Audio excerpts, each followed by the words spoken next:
মানুষ পাপী করবে, তাহলে কি বলা যায় আল্লাহ জাহান্নামে যাওয়ার জন্যই আমাদের বানাইছেন? এটা কি জুলুম না? ভাই আহমদ মুসা, এই প্রশ্নটি আপনার মতো আরো হয়তো অনেকের।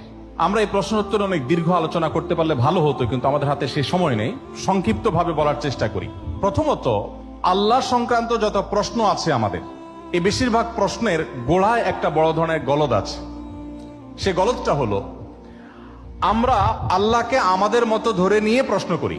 অর্থাৎ আমি আপনি সাধারণ মানুষ সৃষ্টি, আমাদের যে সীমাবদ্ধতা আছে, আমাদের যে জায়গাটা আছে, আল্লাহ রাব্বুল আলামিনকে সেই জায়গায় বিবেচনা করে আমরা প্রশ্ন করি।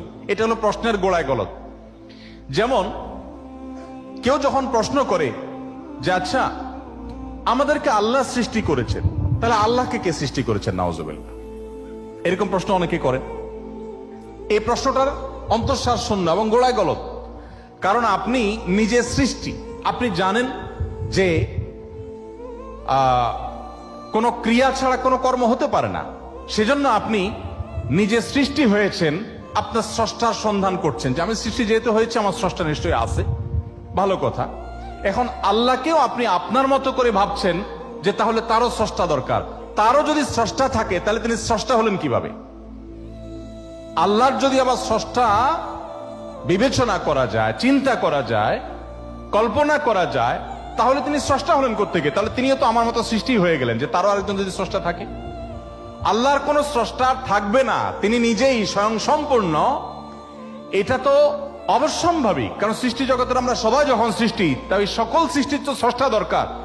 তো স্রষ্টার যদি আবার মনে করেন যে তার আবার সৃষ্টিকর্তাকে, তাহলে সেক্ষেত্রে তিনি স্রষ্টা হলেন কই? তাকে তো আপনি আপনার মতো করে ভাবছেন। এইরকম গোড়ায় কিছু গলদ থাকে। এই প্রশ্ন উত্তরে আমি বলি, কোরআনে কারিমে আল্লাহ তাআলা বলেছেন, লা ইউসআলু আম্মা ইয়াফআল ওয়া হুম ইউসআলুন। মহান আল্লাহ তাআলা তার নিজের সত্তা সম্পর্কে বলছেন, তিনি যা কিছু করেন তার এই সমস্ত কাজের জন্য কারোর কাছে তিনি জবাবদিহি করতে বাধ্য নন। কারণ তিনি তো মহান সৃষ্টিকর্তা, তার তো কোনো স্রষ্টা নেই, তার উপরে কেউ নেই, তিনি কার কাছে জবাবদিহি করবেন? তার কোনো কাজের জন্য তিনি কারোর কাছে জবাবদিহি করেন না, কিন্তু সবাইকে তার কাছে জবাবদিহি করতে হয়। এখন আপনি যদি আল্লাহর কাছে কোনো বিষয়ে প্রশ্ন রাখেন, আল্লাহর ব্যাপারে আপনার যদি প্রশ্ন জাগে, তাহলে তার মানে আপনি আল্লাহকে জবাবদিহিতার আওতায় আনতে চাচ্ছেন। মহান সৃষ্টিকর্তা যিনি সকল কিছুর সৃষ্টিকর্তা, তাকেও যদি আপনি জবাবদিহিতার আওতায় আনতে চান, তাহলে তিনি মহান সৃষ্টিকর্তা হলেন কিভাবে সম্ভব? এবার আসা যাক, প্রশ্নে আপনি লিখেছেন যে বেশিরভাগ মানুষ জাহান্নামে যাবে আল্লাহ জানেন, তাহলে আর দরকার ছিল কি তৈরি করা? এখন এখানে রুটিন দায়িত্বপ্রাপ্ত উপাচার্য মহোদয় আছেন। যদি বলা হয় কোন শিক্ষা প্রতিষ্ঠানের প্রধানকে যে স্যার, আপনি জানতেন আমরা বেশিরভাগ ছাত্র পরীক্ষা ভালো করব না, আমরা আন্দোলন সংগ্রাম নিয়ে ব্যস্ত ছিলাম, পরীক্ষাটা ভালো হবে না, আপনি জানতেন স্যার, তারপর আপনি পরীক্ষাটা কেন দিলেন বলেন?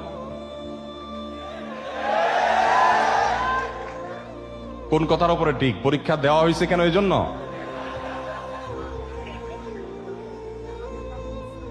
এই প্রশ্নটা যদি করা হয় কোন শিক্ষা প্রতিষ্ঠানের প্রধানকে যে স্যার, বেশিরভাগ ছাত্র আমরা ভালো ছাত্র না, ভালো ছাত্র সবসময় কমই থাকে সংখ্যা, এটা আপনি জানেন স্যার, তারপর আপনি পরীক্ষাটা কেন নিলেন? স্যার যদি পাল্টা প্রশ্ন করেন, পরীক্ষা যদি আমি না নিতাম, তাহলে তোমরা বলতো স্যার আমরা পরীক্ষা দিয়ে দেখতেন, সবাই পারতাম। এ কথা বলার অপশন থাকতো কি থাকতো না? স্যার আপনি পরীক্ষা দেন নাই কেন? আপনি দিতেন, দেখতেন আমরা কি পরিমাণ যোগ্য, কি পরিমাণ পড়াশোনা আমরা করেছি, আন্দোলন করেছি, তাতে কি হয়েছে? পড়া পিছিয়ে নেই, আমরা সব ক্ষেত্রে আগে আছি, এর ফাঁকে ফাঁকে আমরা পড়ালেখা করেছি। তাহলে আল্লাহ রাব্বুল আলামিনকে আপনি একই প্রশ্ন করতে চাচ্ছেন যে আল্লাহ বেশিরভাগ মানুষ তো জাহান্নামে যাবে, আপনি জানেন, তাহলে সৃষ্টি করলেন কেন? এখন মানুষকে যদি আল্লাহ তাআলা এই অনুভূতি শক্তি তার সৃষ্টির আগেও দিতেন, তাহলে মানুষ তো বলতো আল্লাহ ফেরেশতাদের তৈরি করেছেন, জিনদের সৃষ্টি করেছেন, আমাদেরকে কেন সৃষ্টি করে ইচ্ছা শক্তি দিলেন না? তাহলে আমরা একটু দেখাই দিতাম।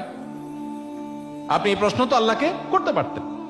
মূলত এই সমস্ত প্রশ্নের গোড়ায় গলদ আছে। দেখুন, আল্লাহ রাব্বুল আলামিন যখন মহান সৃষ্টিকর্তা, আপনি একটি পুতুল তৈরি করেছেন মাটির, দুটি পুতুল তৈরি করেছেন, একটি পুতুল আপনি রেখেছেন, আরেকটি পুতুল আপনি ভেঙে দিয়েছেন। এখন আমি যদি আপনাকে প্রশ্ন করি, ভাই কাজটি কি ভালো হলো?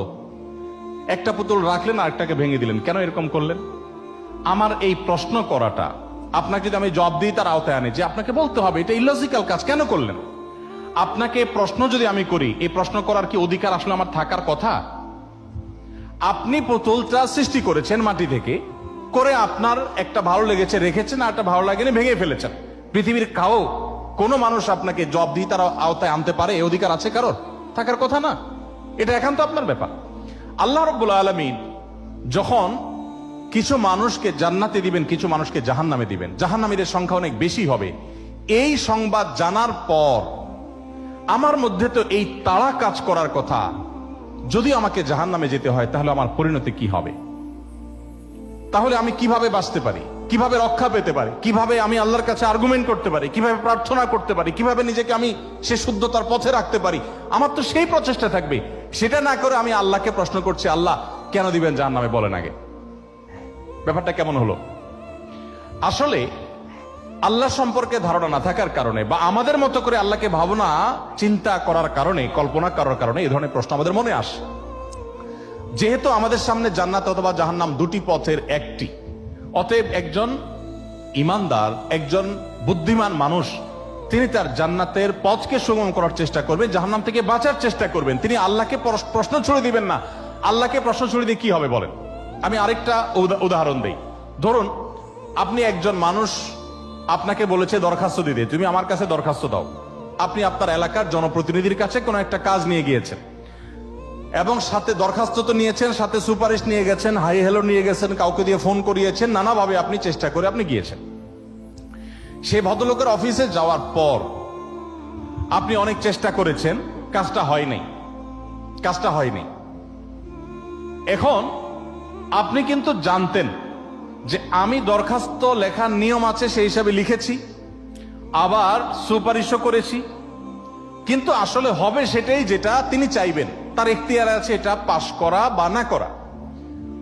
এখন আপনি যদি যে তাকে বলেন, ভাই নেতা সাহেব, যেহেতু বিষয়টা সম্পূর্ণ আপনার ইচ্ছাধীন, আপনি দিবেন কি দিবেন না সম্পূর্ণ আপনার এখতিয়ার, আইনও সেভাবে, নিয়মও সেভাবে, সিস্টেমও সেটা, এখতিয়ার 100% আপনার অধীনে, আপনি চাইলে দিবেন, না দিলে নাই, তাহলে নাটক কেন করলেন?